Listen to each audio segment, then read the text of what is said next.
I want to thank you so much for connecting with us. It's so nice to see some of you already here, even before 5 o'clock. Thank you so much. And without wasting much of your time, we will begin. So I want to officially welcome you to the first ever edition of the African Women in Politics Arise brainstorming session, themed challenges of the 21st century woman in politics. Now, this is the first ever of its kind, and trust me, we have formidable speakers who are well learned in women politics, that are here to educate us this evening and tell us more about the challenges, their story, and what they have faced as women in politics. And before I go forward, my name is Hannatu Seaman, and I am the moderator for this evening.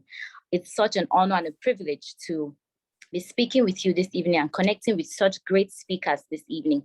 And to move forward, I'm going to introduce the convener of AWIPA, which is the African Women in Politics Arise. She's such a phenomenal woman, and I'm going to give a little pro. This woman is a 19-year event veteran with over 4,001 people trained and a media entrepreneur. She has a combined honor in history and education with other certificates in digital media, human resources, project management, communications, and much more. Her work in the INGO and NGO community spans over 21 years. She has held various positions with international organizations like Junior Chamber International, KH Africa, and the UN, and Africa Achievers Awards, etc., with recommendations and awards of acknowledgement. She's passionate about women, that I know, and youth empowerment. She also believes in development through synergy and active participation. Please make welcome the convener of the African Women in Politics Arise, Mrs. Olawumi Heavens. It's so good to have you here this evening, ma'am. Thank you so much. Thank you. I would like to say welcome to everyone for joining tonight. Welcome. You could be doing other things, but you're joining tonight. It's so amazing. I'm already excited because I'm looking forward to what our speakers will be saying.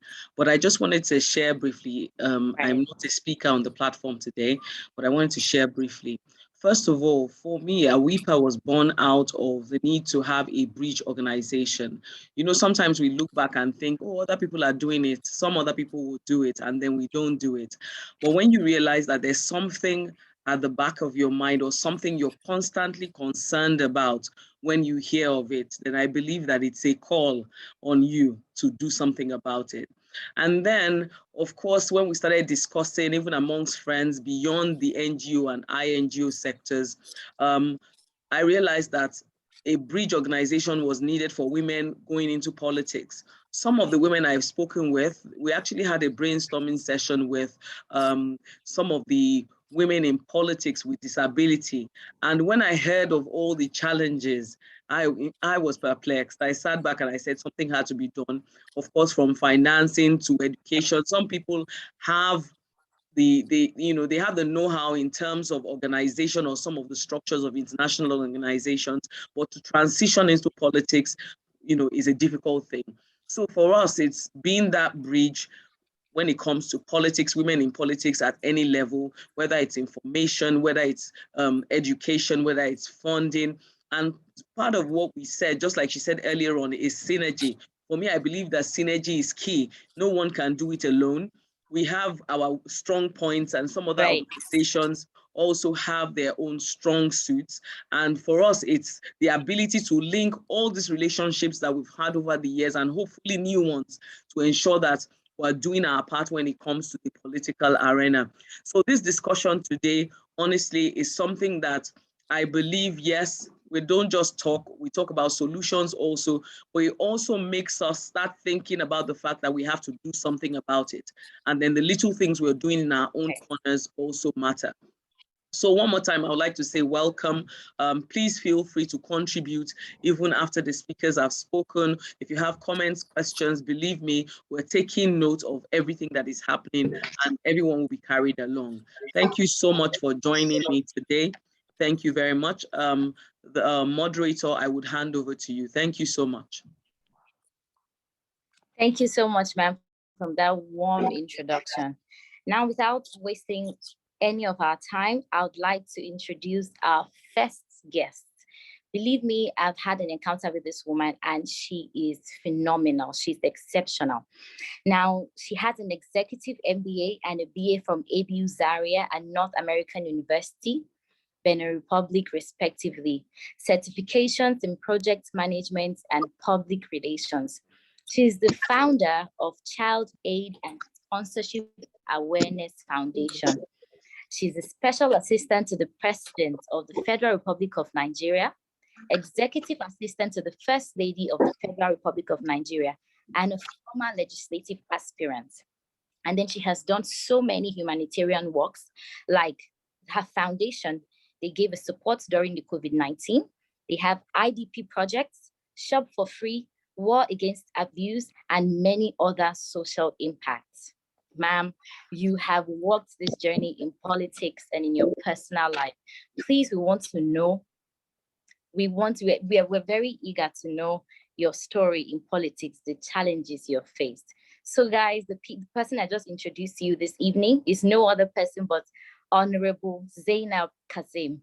You're very welcome, Matt, this evening. We're so happy to have you here.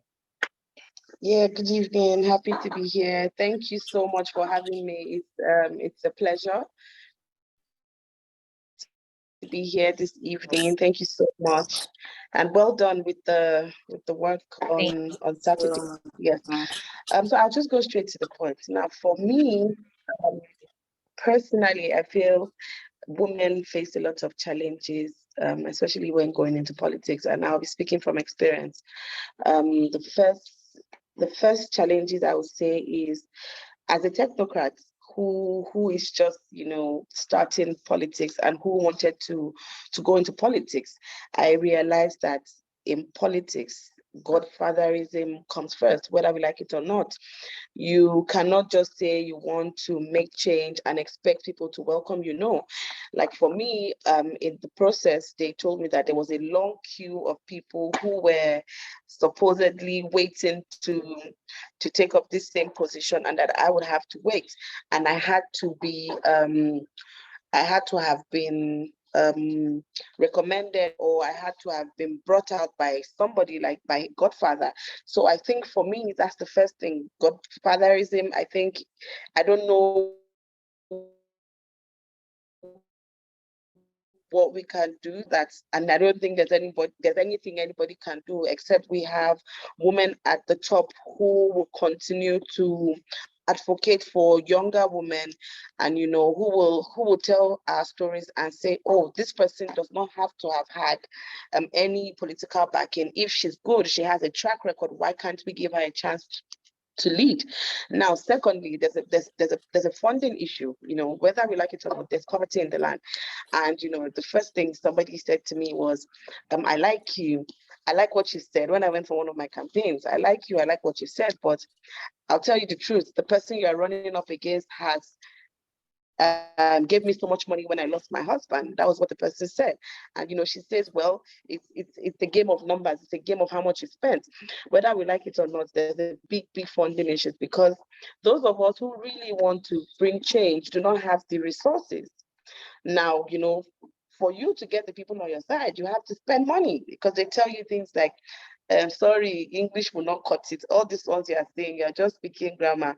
You have to have some form of major funding. You have to have, I even heard there were people who spent as much as 250 million for the same position that I was running for, and they didn't get the seat. So funding is a major issue. I do not know how.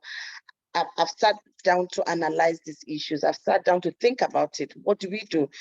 Even with elections in Nigeria, we see it happen. People get paid, just small money, and they sell their votes. So it's a poverty issue. I don't know how will resolve these issues, because there's poverty and people will sell their loyalty to the highest bidder.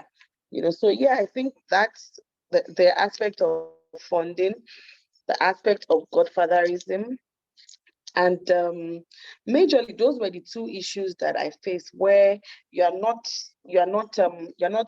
welcomed by what you have to offer, but by who is nominating you, who is recommending you, who do you know, who is your godfather, and again, how much do you have? Another thing I need people to understand is that politics is local. Like, as much as you want to bring change, as much as you want to give back, you need to understand that you need the grassroots. So it's good enough that you want to bring change. It's good enough that you want to be a part of the process, but it's important that you know that you have to start small and you have to start at the grassroots level. So now in the process of, and that's where all of these things will come to play. Now, if you do not have so much money, what you can do as a woman is, sometimes these things come to you. It's the spur of the moment thing. You do not plan it. You do not have a long-term plan. But if you see yourself going into this, I'll advise that you start local. So you go to your grassroots, and you know that if you want to attain a position, say you are looking at 2023, you have to have started in 2019, because if you come in 2022 and say that you want to do this, the people will say, well, you should have started coming home, you should have started meeting people far back as 2019. So for me, it was a learning curve, because I've learned a lot, and then I know moving forward, these are the steps to take. So understanding that politics is local, knowing the who is who in your political scene, getting their backing, and being a daughter to a godfather, because it's key, whether we like it or not. Because if you wake up and say you want to run for an office, they will ask the political head in that area and say, oh, do you know this person? How well do you know her? What do you think about her? And it is who the political godfather says they should vote for, that sometimes, aside from the money aspect, sometimes they are loyal to these godfathers and they follow the instructions of the godfather. So those are other factors. So I've listed politics is local. Start from the grassroots. Start small. No matter how big the position you are gunning for is, where you're from plays a major role. You cannot be in Abuja and say you want to run for House of Reps in Abuja. So you have to go back home to your roots. And that's why when they say politics is local, you need to understand your roots. You need to get in tune with the politics of your local government, with the politics of where you're from. So that's the first thing. And then when you do that, then you know your political godfather. Then you need some money, because you cannot, it's not possible for you to say you want to do politics without spending money. I realize that it's not possible. It's either you're spending personal funds or you have somebody funding you. Because first things first, you have to have incentives. So you will go there with an incentive and say, oh, it is this buyer I brought for you, but take something. So you cannot say you want to do politics, which shouldn't be, but unfortunately, it's the situation we found ourselves in. So yeah, first thing is, politics is local. You have to be ready to spend money. You have to be in tune and aligned with the political class in your local government, and win the hearts of the people and have a long-term plan. Know that if you want to win House of Reps or House of Assembly in 2023, you need to have started working in 2019 or way back, because I had people who even told me that they've run for 12 years. They've done this 4 times, 3 times, yes, and they haven't gotten it. And whether we like it or not, we're preaching women inclusion, we're preaching 35%, but these men are not ready. They're not ready. Even the women, you would expect that, okay, a woman like me will stand behind me. But I told you of the story of the woman who told me, I like you. I like your face. You are my namesake, but I'm sorry. This person I'm rooting for gave me so much money, has spent so much money. So there are issues that are deep rooted, and it would take the grace of God first, and it would take a lot of unboxing, rearranging for us to achieve this. So I feel like the women who hold top political positions can help us. I see what is going on with, you know, the 35% affirmative, but it is for us to actually push for it. Because if they say 35%, they will not hand it over to you. They won't say, because you're a woman, take. No, so you have to still contest. And the women will still stand behind the men, because the men have come out, they've spent more money, they have the support. As a woman, how many women actually have support? How many people are actually pushing you? Except people who truly believe in you. You do not really get as much support as the men will get. The men go all out. And for some reason, you know, they will still pick the men over you. So I wish maybe there are lesser requirements for women. Maybe women should be given these positions on a platter, because if you put us to run against the men, many times, you know, the people will pick the men first, because the men will have spent more money, and then they'll say, "No man, this one a woman." You know, all of those things, we still have those things coming to play. So yeah, those are the issues I personally, you know, faced in the process of run for House of Representatives. And I think it was a very interesting process. I've also been able to align with the Godfathers, and, you know, I'm playing by the books, understanding that politics is local, learning politics at the grassroots level. And, you know, hopefully, I'm sure that if I decide, you know, next time to go for this, I'm sure I'll give whoever it is that is running a run for their money. Wow. So, I feel like this is a cheat code for whoever wants to go into politics. But you've just given us a rundown of what happened to you and how you're able to use that to grow and not just give up. Can you tell us how your NGO, because I know you run an NGO right now, how did that help you in your political journey? Yeah. Now, when we say politics is local, and when we say giving incentives, running an NGO, I've been able to go to grassroots. I've been able to work with grassroots. Now, giving incentives is something we've done for 11 years. So doing all of that, and even with the portfolio, anybody listening to you knows that, okay, this person has something to offer. She has given back for nothing in return.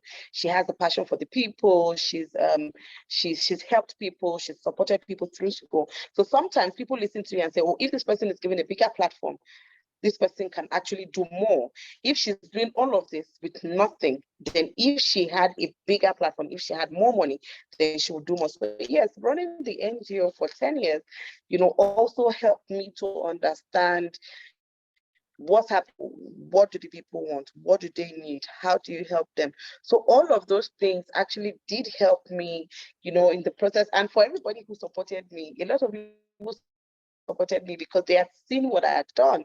And I had people calling from all over the world saying, Zainab, we've seen what you can do. We know that you can do this. You've given your life, you've done this like all your life. And, you know, I got a lot of support because of all the things I had done. So sometimes you find yourself doing things that come to you naturally, but you do not know that eventually, someday, these things will come to speak for you. So running my NGO actually did, you know, have a positive impact on all of this. And it gave me an edge and, you know, huge leverage over every other person, because when you go to look at my profile, I think I was the only female that was running for that position in that area.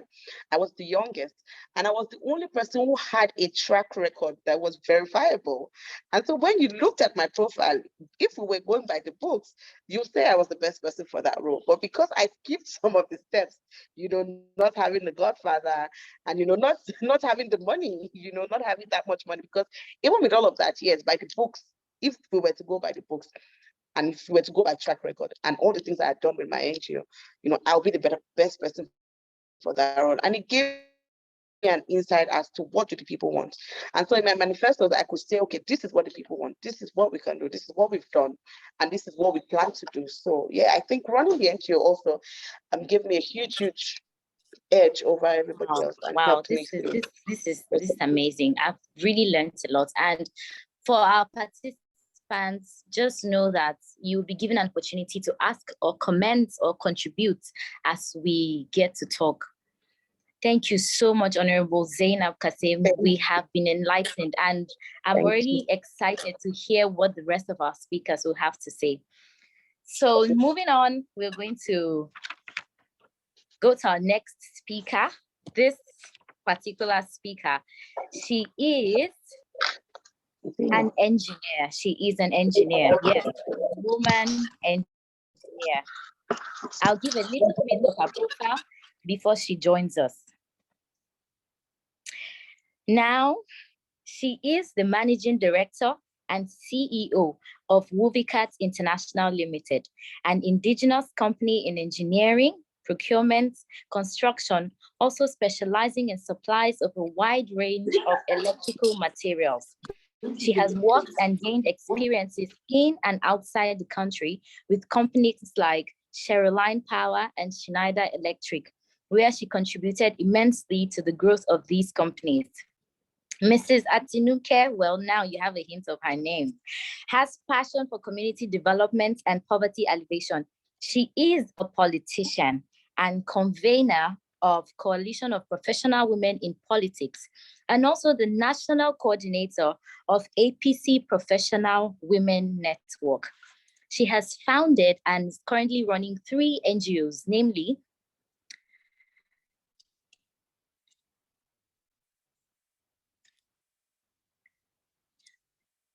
She has founded and currently runs 3 NGOs, namely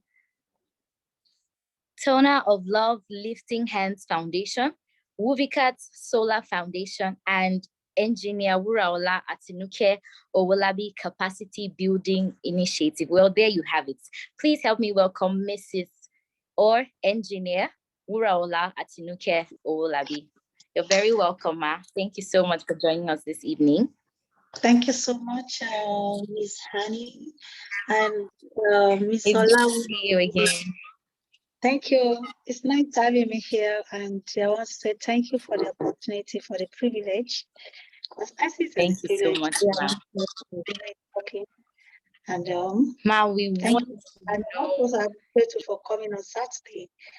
Yeah, sorry. Please go ahead. Just go ahead. All right. Thank you. Once again, my name is Engineer Atinuke Wuraola Owolabi, as I rightly mentioned. And this is just me, a politician, a baby, should I say a baby politician, but that is thriving well in the political circle. And nice having me here once again. Ma, you are a politician. You've journeyed from engineering into politics. We want to know your story. We want to know the challenges you have faced. All right, thank you. I think it started, from what you just read from the foundation, I started with Touch of Love and Lifting Up Foundation, where we take care of the aged and the vulnerable widows in the society. And we were just running this one at home and not expecting anything from anybody, because that has been my passion, to always put smiles on the faces of people, especially the vulnerable ones, people that if you can't, that don't have hope, we try to give them hope. And the community just saw that this is an engineer, a professional, she has a company, and she's still helping our people in this environment. And after like 2 years, after 3 years, they just walked out to me, the chairman, the party chairman, and they said they liked what I have been doing to this community, and they want me to come into politics. That they really want people like me to be in politics, people that have humanity, that have passion for people. And because of that, I prayed about it, and that's how I found myself in politics. And when I joined, I made it known to them that I can't just sit back, I have to vie for a position. So last year, I tried my luck to just see how people will accept me. So I tried the local government chairmanship race. And while we started, a lot of people were like, it was then they were now saying, I think she's just doing NGO. So when did she join politics? That she's not vying for a position. And he said, you have to be meeting stakeholders. I think they have about stakeholders in the community. The good thing is, there's nowhere I will get to one stakeholder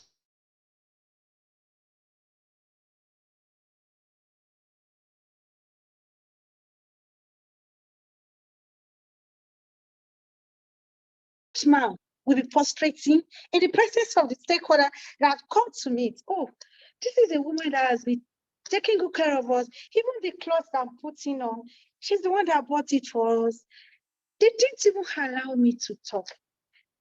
And I count that as a great privilege.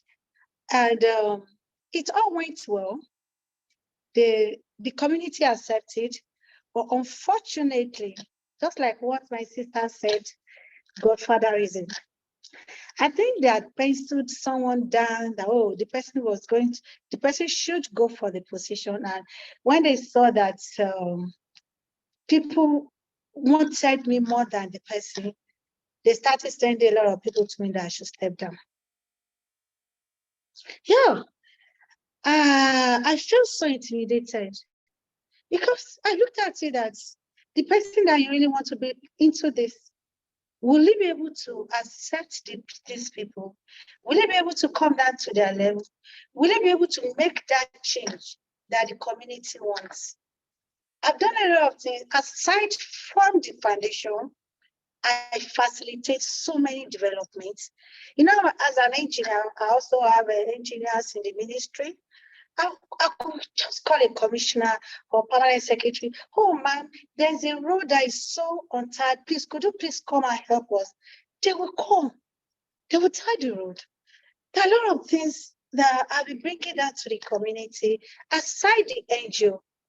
So I just look at it that coming into politics is just to have more resources and to be more influential so that I could bring it back to the community. It's not about me. If it's not about me, I have my home business. I have an immediate family, but it's just about these people that don't have hope. I feed parents, school children, I pay for their school fees, I buy school uniforms for them. Sometimes I even have another one. Okay, we always go to community that we don't want any child to be home. They all have to come to school. We buy that school uniform, school bags. I remember there was a time I went to one primary school. Immediately they saw me in the dark. They didn't even listen to that teacher again. They just trooped out and started shouting, "Our mommy has called." I felt it that this is a great joy. What else do I want? But the only challenge I could see in politics is the issue of role model. And we also need to look inwards. How women, they're not ready to support their fellow women. If you can change that habit, that women, especially those that have already attained good position, should bring others up. A lot of women will want to join politics, but when they get up there, they tend to neglect others. They don't really empower fellow women. Instead of them to empower the women, they prefer to empower the men.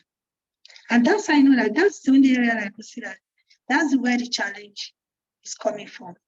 Because during that time too, I could see men more around me. And the women you felt they're meant to be your role models, they were the ones antagonizing you. They were the ones going behind to say, no, when did she join politics? Why is it that they now want to place her on us? So it was even the men that really accepted me. So I looked at it as, when are we going to continue with all this? If women cannot continue to support their own women, that's the area we need to really work on. We don't have any issue in politics if women can support each other, if they can really empower. There are a lot of women out there, the commissioners at the top there. How many women have they pulled up? No. Even if you go to them, they tend to just align you to put you one side. But it is those women, men that will still sit around you. And these women are meant to be your role models. They prefer to empower the men. So I don't know, maybe they feel intimidated that if you have women out there, they can really outshine them. And that should be, let's try to embrace ourselves. I think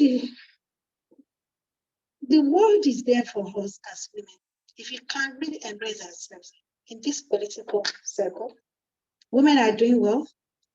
We are very competent. Everybody knows that. We are highly skilled. We are multitasking. We can do a lot of things at a time. So why are we having this challenge? It's because we don't have people to fall back to. We don't have people to run to. That, oh, mommy, this is what I'm facing. How can you help me? Rather, they prefer to pick your men.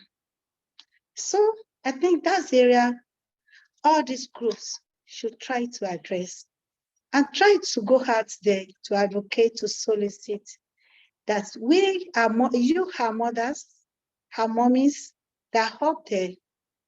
How are you pulling others up? Embrace them. They're not going to outshine you. When you don't have strength again, these are the people that will back you up. They need to start building capacities among women and not for men.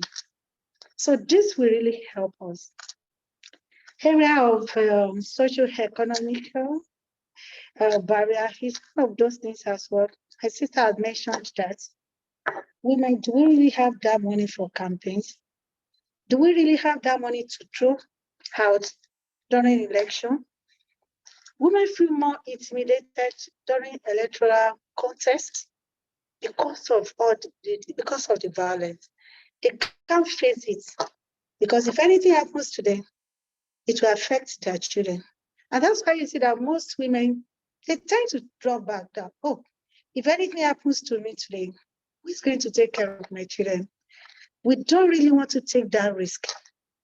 And I quite understand that it's because we don't have good policies that will favor them, even if anything happens to them. And that's why you see that most women tend to draw back. But if government can put up good policies that will help women that, oh, come into politics, we'll support you. We'll give you that space. We'll give you that voice. Your voice will be heard. Irrespective of anything that happens, you'll still be with your family. You see that a lot of women will troop out there to work and to participate. And the area of intimidation, if they don't intimidate women, women are ready to do a lot of work. And you have seen that few women that we have in positions, they are doing great because they believe they are mothers. And whatever they do, it comes, they're bringing it back to that table, to the office. So if government if there will be good policies that will favor women, a lot of women will want to come into politics. And if government should also set aside funds that will be helping women that, oh, anyone that is competent, that you feel you can really run for a position, you have this money that will help you. You see that a lot of women will come out there.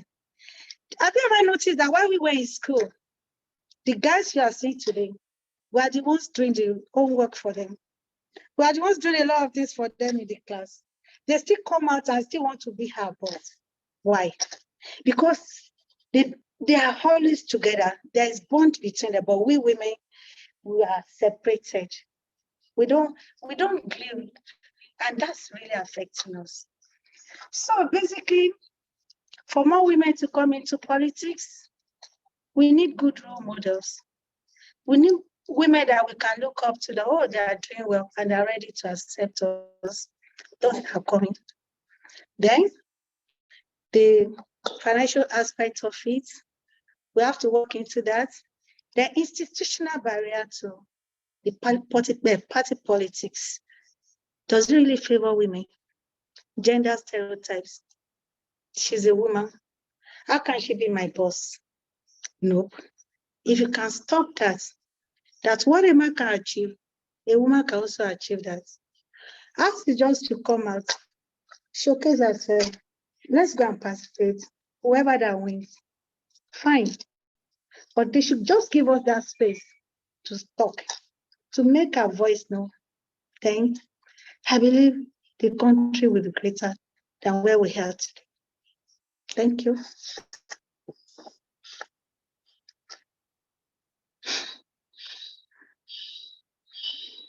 having a brainstorming session on the challenges the 21st century women in politics face. And we've had two amazing speakers. We have had Honorable Zainab Kasim and Engineer Wuraola Atinuke Owolabi.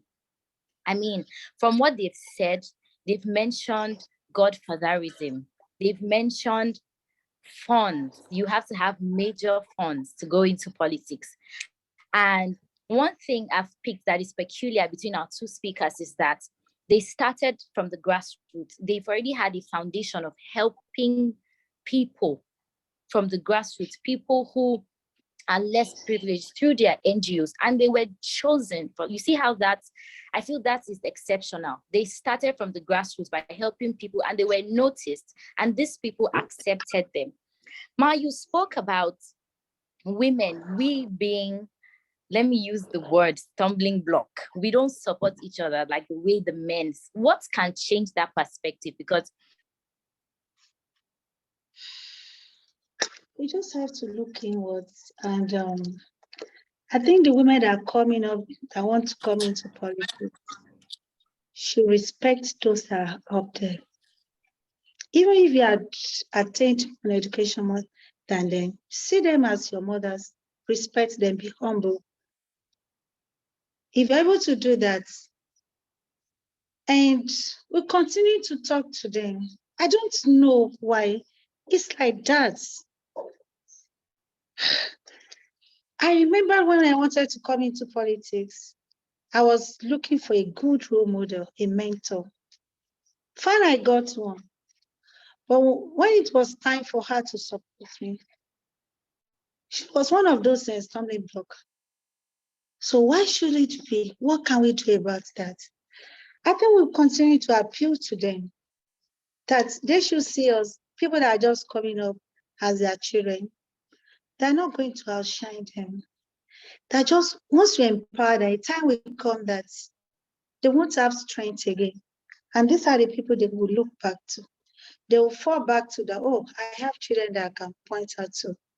But if you don't empower them now, if there's any challenge, who would you run to? These are the things that we should let those that are up there know. That mommy, her mentors, build us. If there's any challenge, we'll be able to support you. Men will not support you. It's because they know they're getting things from you now. That's why they're still with you. Once there's a little challenge, they run away. But we, the way we are created, we have this flame. There's no way we can. We'll be with them. So we'll continue to appeal to them to support their children that are coming up. Show them the way. Let them be good role models to them.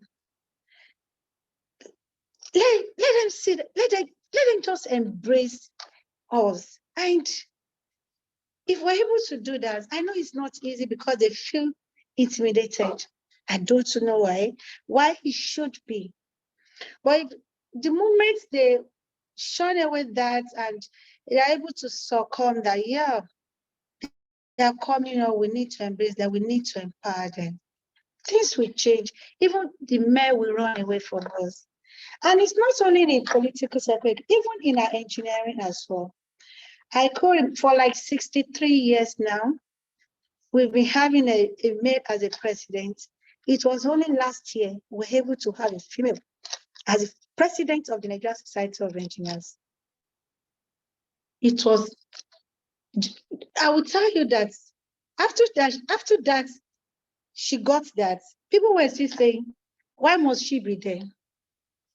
I was like, after 63 years, we just got a female, and you people are still saying, why must she be the one? It was even the men that actually supported her. Few women just joined. I don't know the reason why women are finding it very difficult to support their home. They would rather support a man. We are very few. Can I even say we are few? We are not few. We have the number. If you can come together, we can produce the president in this country. Except the men see that we are together. And they don't want us to be together. They want to always separate us. They want to always come in between us. If you notice that, men will surely bring another man, another woman, and they will be saying, no, this one should. They will just cause a kind of conflict. And the two women will hate themselves. And this man will now come and get what belongs to us. So until we stop that and say, oh no, enough is enough. Whatever you do, I'm going to support you. Whatever I do, please, I want you to support me. Then the men can now stay back because they know that there's already a strong voice, a strong force. So we just need to embrace ourselves. Let's look inwards first. Let's start from in-house, we women. Let's be together.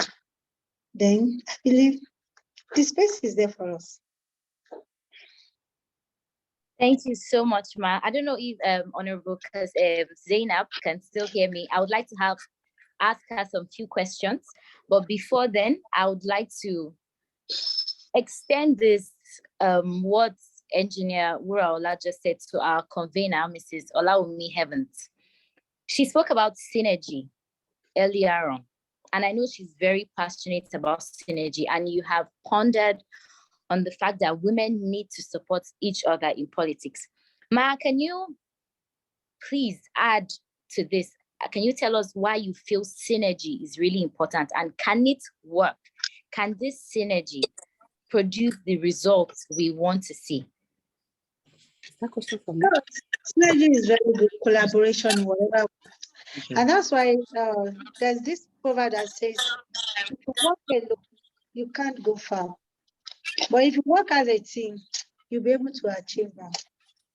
So this collaboration is good. If different groups could come together and be speaking in one voice, government tends to listen to us rather than just one group talking. So that's the area where collaboration is always very good. This group A, group B, when they come out, they're coming with a force. It's quite different from when just one group is out there. The voice will not be too loud, but with synergy, with collaboration, the voice will be very loud and will be well heard. So collaboration is very good whatever we do in life. It makes us to go far.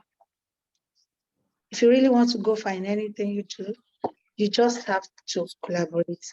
You just have to have people with you that will work in the same way. Thank you very much, Ma. I would like to extend this question to the convener, Mrs. Olawumi Heavens.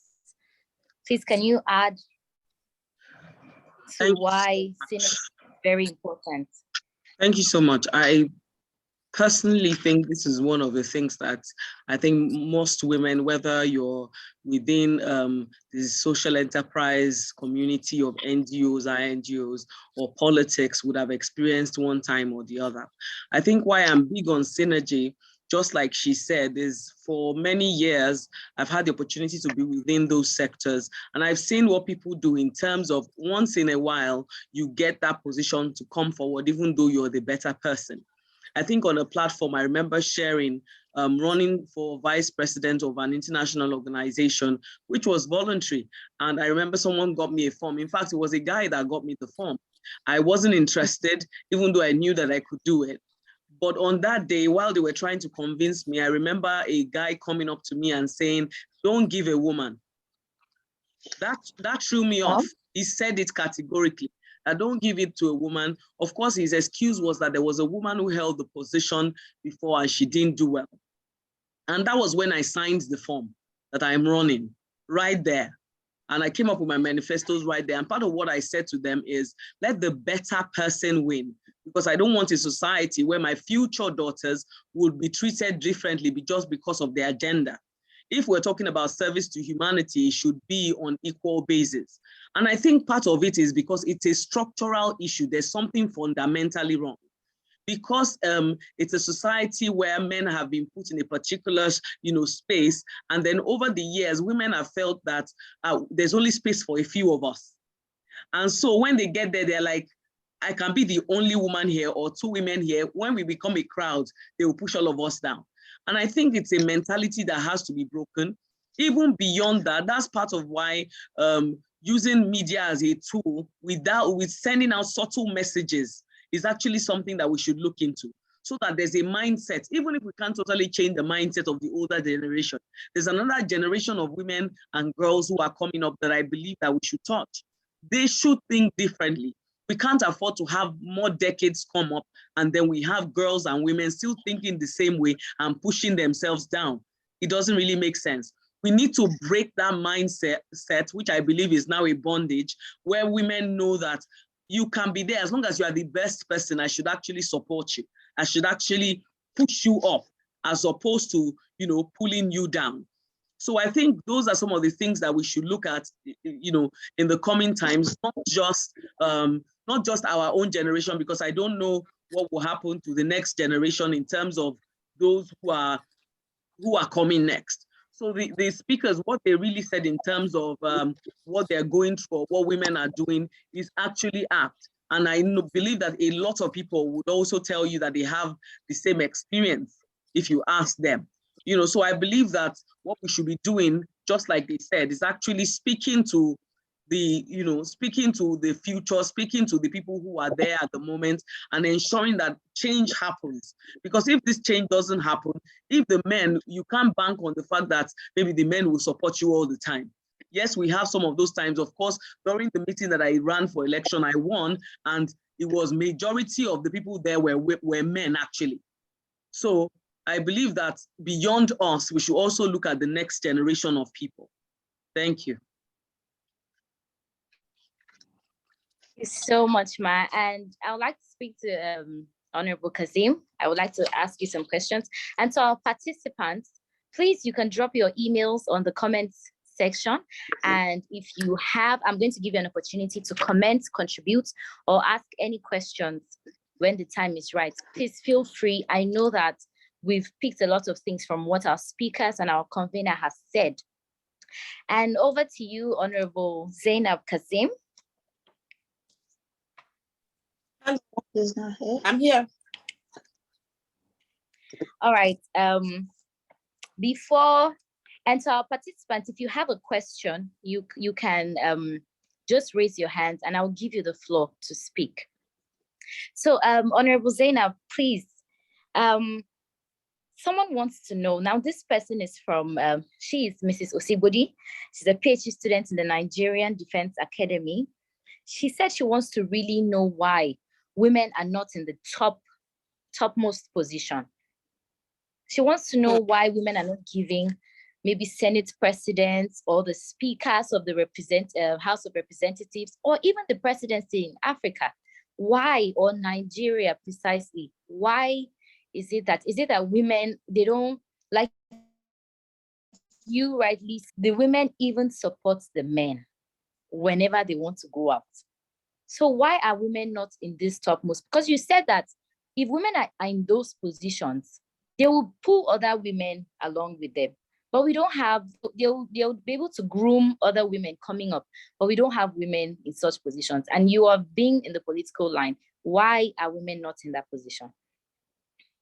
Okay, thank you very much for that question. I feel that question is beyond all of us, because we saw how when we were asking for 35%, how we had to have riots and we had to have people come out for them to actually agree to 35%. Now, this just tells us the kind of society we live in and the kind of men we have in our society. We've come a long way. We're sitting there, and I hope that, sometime in the near future, we'll get to the point where we can have females as, heading those positions. However, I guess it's a cultural thing. you know, in Nigeria, in Africa, it's a cultural thing where we always believe that the woman is second to the man. So for me, my answer to that question will be that it's a cultural thing, and it's one step at a time. It's somewhere that we hope to get to in the future. But where we are currently now, we are still begging them for 35%. And even with the 35%, there was a battle. And even though there's 35% on paper, I do not see us getting actual 35% in terms of implementation.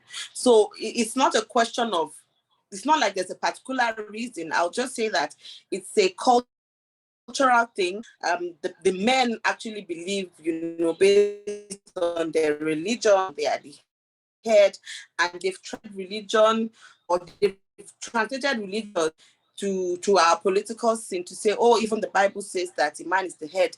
Even the Quran says that the man is the head. So therefore, why would we have a woman, you know, ruling over us men? So it's a cultural and religious thing. And, you know, with time, with more advocacy, with more women coming out, with the international, you know, scenes coming out, enlightening these men and coming up with will I say rules, and coming up with you know, different procedures as to how women can be allowed to attain certain positions at that level. But the main reason I would say will be cultural and religion. Those are the two things I can place my hands on, because you listen to the men even speak in the house, and you listen to the way they even refer to their female colleagues, you can tell that, you know, the men believe that they are superior, which is contrary to what it actually is. Women do more work. A woman will do better.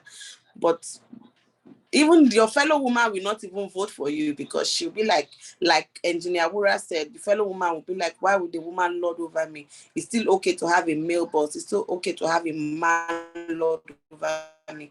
But why would the woman lord over me? So yeah, it's a cultural and a religious issue that we will overcome, you know, with time, and eventually, maybe in some years to come, hopefully. But yeah, that will be my answer to that question. Thank you so much. Still with you. To our participants, please get ready. If you have comments, contribution, and questions, please just raise up your hands and I'll unmute you and you can ask your question. And if we see from our flyer, we have 3 speakers, but unfortunately, one of our speakers, Mrs. Martina Moore, she's currently in the hospital, but she will try to join us soon. So before then, please, if you have questions, comments, and contributions for our speakers, please, we would like you to just raise your hands and I'll ask you to unmute your mic and you ask your questions or you contribute.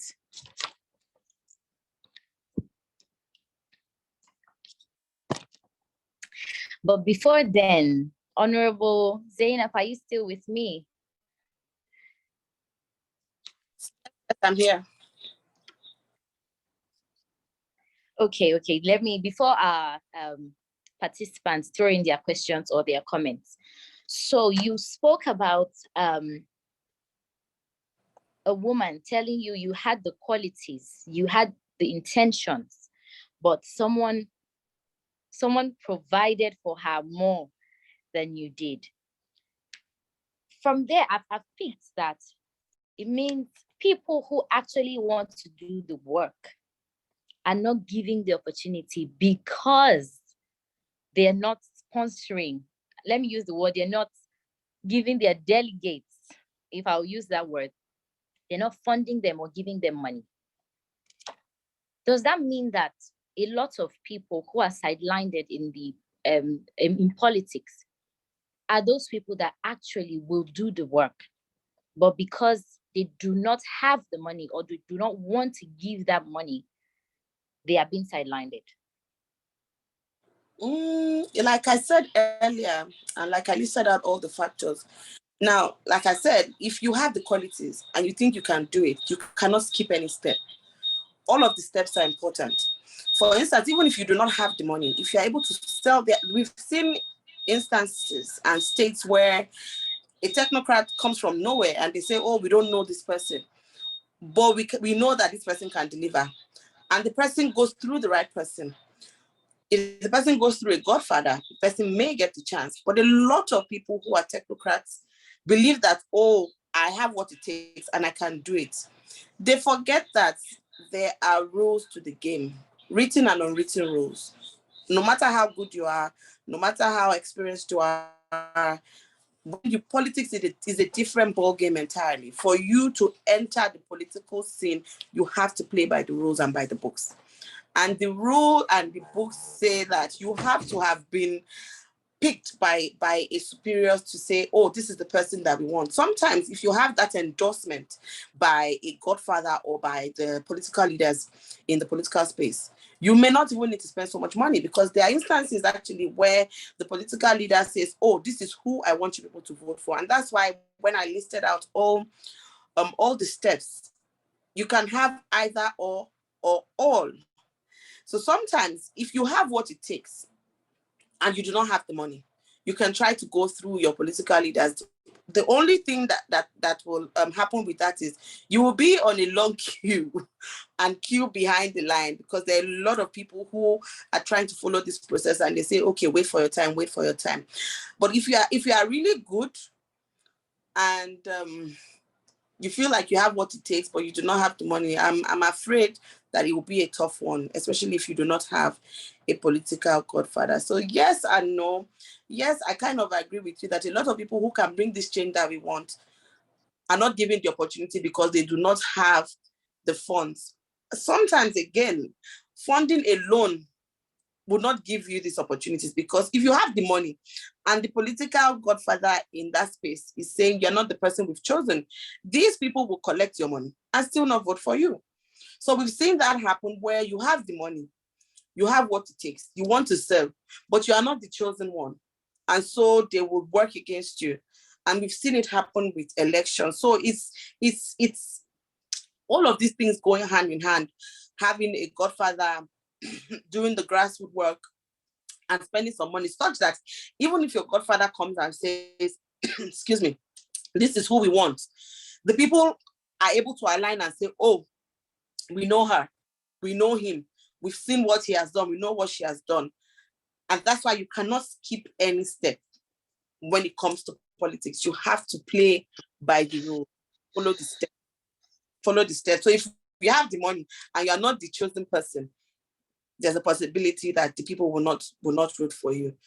The godfatherism has to also be, because I know somebody, like I said earlier, who spent 250 million, but he wasn't the chosen person, and he was told to step down, and he didn't, and they worked against him, and he didn't get it.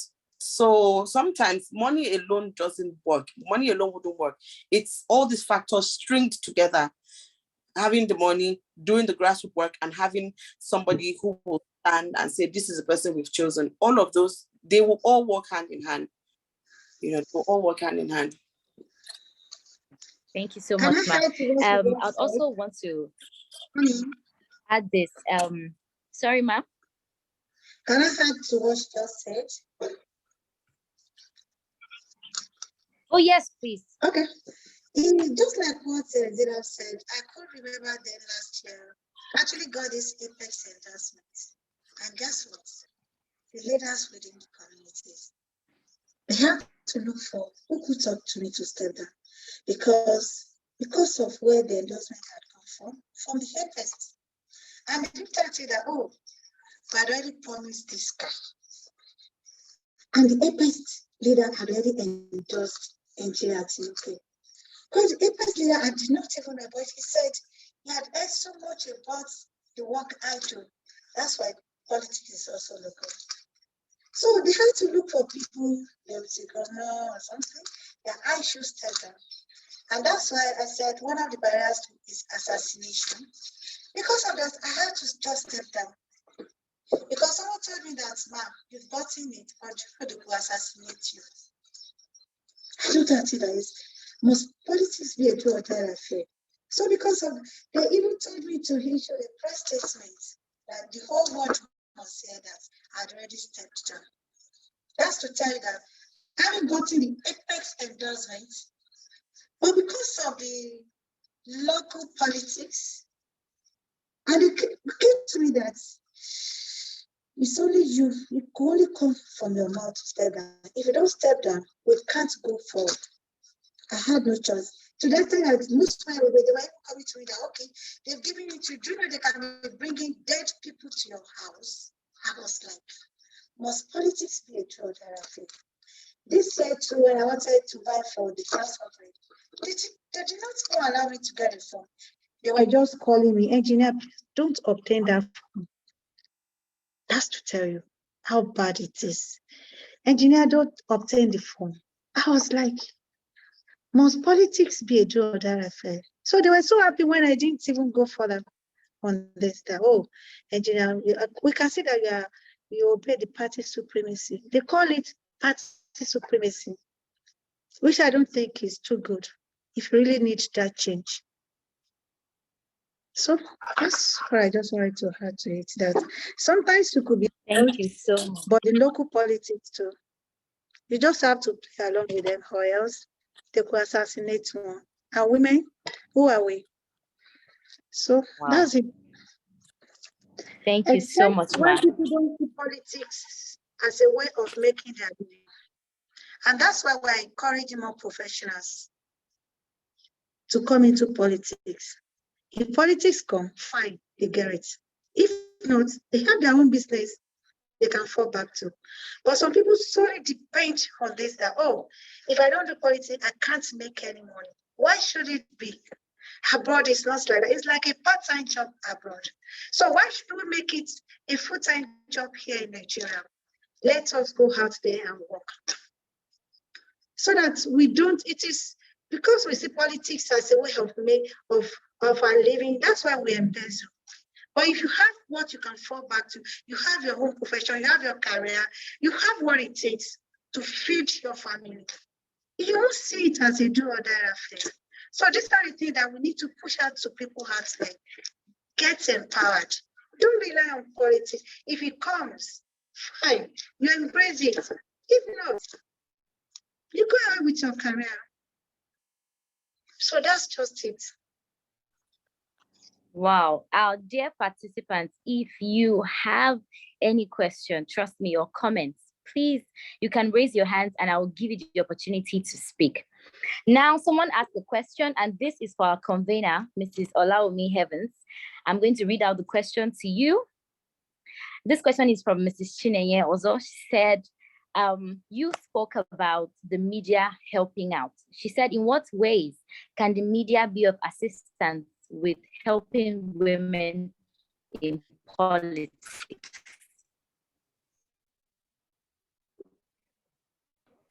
Over to you, Mrs. Olaomi Heavens. Thank you so much. When we talk about media, for me, I believe that it's one of those platforms that whether you like it or not, you pay attention. You know, a lot of people, there are subtle messages that you've heard over the years that you don't even know how it got stuck in your mind, but you still have it right there in your mind. Now, even for big brands or little brands, what they do are subtle messages that can touch people over time. For instance, what we're doing on this platform. For some people, you've lived through politics. For some other people, you're just curious about politics because it has to do with your community or you're thinking to be in politics in the future. But what this platform is doing right now, which is also a part of media, you might call it new media, is getting the information across to you no matter how far away you are. Also, the opportunity for synergy is better when the media is involved, because now we have so many organizations in different parts of the world that have things that we can bring together like building blocks to make it happen. But if we can't meet each other even physically, we can meet each other through the media. Then information can be passed to people. For some men, they don't even know how bad we have it as women. I've heard someone say, they're just complaining. But by the time I went or walked through some of the challenges of women, he honestly did not know. He had no idea because he's not a woman and he's not married. He's had things easy. He gets into a place and the door opens because he's a man.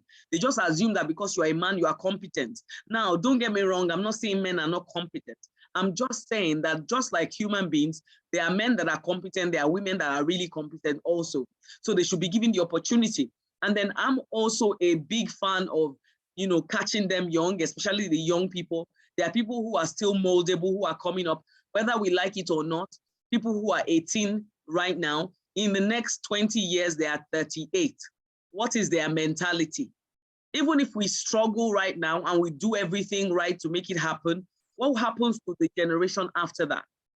A lot of times, some of the subtle messages we hear, even in movies, you watch some movies, maybe because I think a lot and I'm in the media, I watch some movies and I'm thinking I would not want my children to watch it, not because there's anything vulgar, but it plays down on the role of women. Like, we can't think. It doesn't make sense. Or the stereotype where you see in media where if she's a boss, she must be a terrible boss. Women lord it over you. And there's no such thing. A boss is a boss. If it was a man, would you not listen? Would she not be stern, or would he not be stern, to ensure that people do what they're supposed to do? So for me, I believe that it's a big tool. Like, one of the things we're doing and we're pushing out is, using traditional media, like a traditional dance, to pass the message across of voting for the nation, of standing by the nation, what we say about the nation. And even while shooting such content, people who we didn't know, who knew nothing about our message, stood around just to listen. So you can imagine that kind of traction. I'm not saying it's the only way around it, but I'm just saying that media gives us wings. It gives our, even our information and our opinion wings. I hope that answers the question. Thank you so much, Ma. Right now, I want to call on Ms. Tony. Please unmute your mic and give us your comment. Hello, good evening, everyone. Thank you so much, Mars. It's such a privilege and an honor to be amongst great women. Thank you so much. God bless you. Just got a few points here. I was listening to all the speakers and I was taking notes, and some thoughts called to mind. So I will just try to go through them. Please forgive me if I speak slowly, because I want to try and convey the message as succinct as possible and not to go all over the place. So we're talking about the key areas where the first speaker spoke about the challenges in politics that she encountered. I think one way or suggestion could be for women to negotiate with a few of the men they have supported in politics. Say, for instance, a lot of women, from what we can see, have supported a lot of this, so-called godfathers, to bring them through, because they would utilize the help of women to get through, to woo the women into politics. Now, a very interesting movie I will call, maybe you've seen it or maybe you haven't, a woman called Eniola. I think there was a movie she did recently, and I watched it over and over, out of interest, the way she maneuvered her way in politics to become a governor. It was in the same Nigerian society, it was such an eye-opener. Now, there is a strategy there that really calls to mind. As women, we are emotional beings, and I think that has been the most challenging aspect of womanhood. We're emotional beings and we tend to give in quickly to emotions. But if you observe powerful women, and I think a lot of powerful women are on here today, they would quickly tell you also they had to learn to harness emotions. I'm not saying to deny our biological aspect, but we have the ability to harness that.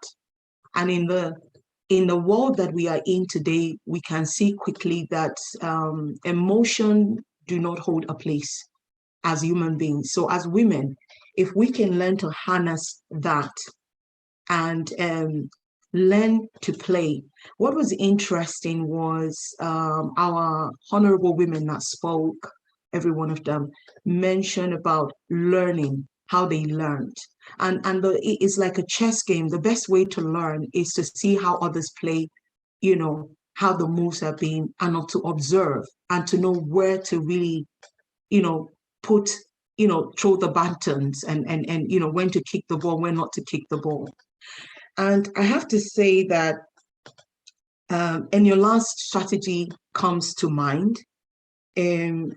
some of these honorable ladies are supported men. So one key way is to make an agreement with some of these godfathers. We need a woman here. We need a woman there. Not just to just support them, make a concrete agreement and say, we want women to be able to have, certain areas within their political structure. I think that is so really important. That's one suggestion. Then in retrospect of intimidation, I think one key way forward is women's empowerment. And I make reference to Engineer Atinike's point. Some of the points I'd like to highlight, some of the points that she raised. I think we can go back and reflect on that. Like, for instance, when we talk about women empowerment, we have women in law, in justice system. There are women in several sectors within the multidisciplinary teams within Nigeria. And one key way, another way, is to create like a national organization for women, where women within all these several multifaceted structures can come in and work together and talk about the challenges, just like the forum that is here in front of us, to discuss all of these things, come together to educate ourselves, to understand the way forward. What is it we want to see being done in Nigeria? What we want to see achieved? And I have to rephrase here that women are very powerful, but we just need to know how to play. And we are so powerful in the sense that even our husbands, we can also convince them. And that is not mean usurping authority over them. But what I suggest is, we as women, when you know your role as a woman, imperatively, you know how to harness that role to become what? To become favorable. Like, one thing I've learned with the male gender, I have a women's ministry, and I understand. I'm learning to understand men. And one key point I found: men love respect. And as women, you are in the house. You have so much power that you do not know how to utilize it. Fighting with a man or struggling power with that man in the home, and you want to go into politics, we need to employ the support of our husbands and the men. By employing the support is also playing the role of an excellent wife in the home, but at the same time, getting them to understand the logistics or the importance of us as women being out there. You see, the only reason a man will altercate is when he feels that the woman is a threat to his respect in the house. I'm sorry, Ms. Tony. Sorry to interrupt. Sorry. Our speakers would have to go.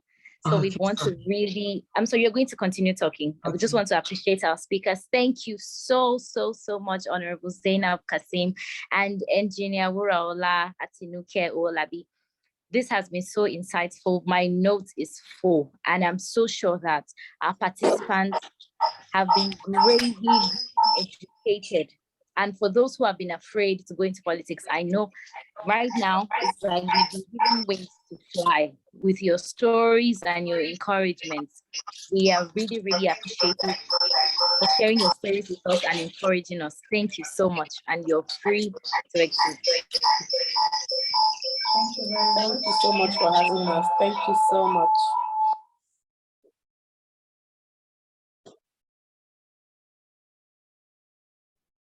Engineer Wuraola, you're muted. I thought she wanted to say something, but I want to say thank you to them also. I know that they have to go. And Mrs. Martina is trying to join as soon as she can because she's not feeling too well, even though the meeting we're almost rounding up. But let's hear Ms. Tony out before someone else picks up the mic. Thank you. Thank you so much, Ma. Thank you so much for the privilege. I'm almost done here. So where I stopped, I think that point was well buttressed quite well. I jump to the next one. I think also training in dignity and leadership for women within such an organization will be very helpful. And one thing that calls to mind, as much as we have godfatherism, I think is important to also make known or well acknowledge motherism, godmotherism. That these women who are already there to have discussions with them, for them to understand the implications for their daughters in the future. And it may just be, could it just be that it may require women to take their stand for the society or the nation of Nigeria to experience the change that is required. And one key thing calls to mind, the youth. And I think Mrs. Olaomi Heavens mentioned this about the youth, capturing them young. I think education, sensitization would really help, because the youth are the future. To change an old dog might be very difficult, but the youth, our daughters, our sons, to get them sensitized to issues that are going on and to get them to begin to embrace new ideologies would really be helpful. And I think I would like to stop there for now, so someone else can have a chance to speak. Thank you so much for this privilege to speak. Thank you. Thank you so much for your contribution. That is Ms. Tony, all the way from the UK. Thank you so much. This has been so insightful. Thank you for have comments, questions, and contribution. While our third speaker is trying to join the meeting, we're almost rounding off. So she could just speak to us a little bit more. If you have questions, contributions, and for those who joined in late, this is the African Women in Politics Arise brainstorming session. This is the first ever edition, and this is looking at the challenges of the 21st century woman in politics. We've heard from our two amazing speakers who had to leave us early, but it has been insightful. We'll be able to pick a lot of points and how to go about politics as women in Nigeria. Please kindly drop your emails. Thank you to those who have dropped their emails on the comment section. We really appreciate. And if you have questions or contributions, anything at all you would like to say concerning this topic, please just raise your hand or just send me a message and I'll ask you to unmute your microphone and you will speak to us.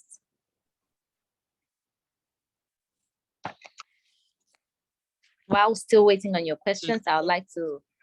Sorry to interrupt you. Okay, were you going to call upon me? Yes. Okay, so that we don't delay much more, because she's in with the doctors at the moment, our third speaker sent a message, so hopefully one of these days she will be on the platform with us. But I just wanted to say thank you to everyone, and then of course mention, I've already said thank you to the speakers. Of course now they're absent because they had to go for another meeting. I would like to also say thank you to the moderator and everyone who joined on the platform today. But I also want to mention that what we want to do beyond some of the programs we have, I mentioned earlier on about synergy. Part of the synergy we're having, like for instance, with engineer Owolabi, we had a sensitization in one of the villages in Abuja here, where we had to go and pre-register people, especially people who can't read or write. And so we had to fill the forms for them. So as AWIPA also stood by COWIP, we went there and we were able to work with them and a lot of people. As at the time, even early in the morning, we already had like 500 people fill their forms, meaning that there's so many things that we can do to ensure that people participate. Beyond just being on the other side, meaning, being in a political office, is also the side where women can decide. The problem is that most times we don't come out to vote. And so at the end of the day, you find out that whoever the men choose will be the one to get elected. And while going there, I realized that so many people, so many women came out, and at the end of the day, they were able to register. And that's part of the things that we're doing. And for the next couple of months, although we have one of the We have some of the projects that we have put on ground that we're going to be churning out, and some partnerships with some other organizations, including those of security. Just like she mentioned, part of the fear is that the fear of assassination. I remember speaking to one of the women in politics with disability, and what she mentioned was the fact that some of them have mobility issues. It also means that security is one of their concerns. They are afraid that if something happens to them, for the likes of one of the women that ran for office, Natasha Akpoti, she was pushed down. So many violent incidences. So we need to look into security. We need to look into media and so many other things. So these are some of the conversations that we're going to be bringing up. And then, of course, we realize that some of these women don't even have information as to how to get into politics in the first place. Just like Engineer Olabi said, the transition from being in, for instance, a position of being in an INGO or social enterprise community where you're doing a lot for your society in the first place, and transitioning into politics is one of those key factors that women don't know how to move into. Because when you get there, you realize that what they call community projects, you've done them over and over again, and it's not a big deal. You were not even paid for it. So we are partnering with some other organizations who are who are basically into education when it comes to politics, and so many other partnerships that would ensure that we indeed live up to the name and to our motto, which is being the bridge for women in politics in Africa. And it's also, very encouraging to see that so many women have been reaching out from various countries, from Kenya, from Ghana, Zimbabwe, and so many other African countries. Even in UK, we have advisors within the political arena in UK who have come on board to advise us and have been waiting for this day. I want to say those are some of the things to expect. I want to say a big thank you to everyone who joined today. It's been an outstanding, conversation, and I hope to see you next month. Thank you so much to our convener. That is the visionary behind the African Women in Politics Arise. And to close, I want to use the comments Ms. Tony from the UK, the comment she made. She said, our emotions are our advantage as our compassion makes us better. As women, we have to support each other. We have to be there if we want our voices to be heard. Not just saying, but by supporting our fellow women. And how do we do that? We need to, like she said, go out and register. We have elections in Nigeria coming up. We should register and get our permanent voters card and elect that person who will do the work for us. Thank you so much for coming. Thank you for your emails. We'll be sending updates on the next events and any other information that we have. Thank you so much. I don't know if our convener has something else to say. Well, we've come to the end already. I just want to say thank you. I can't say thank you enough to everyone who joined us. So I'm just looking forward to next time and seeing that more women take action in terms of not just, voting, but being voted for. Thank you.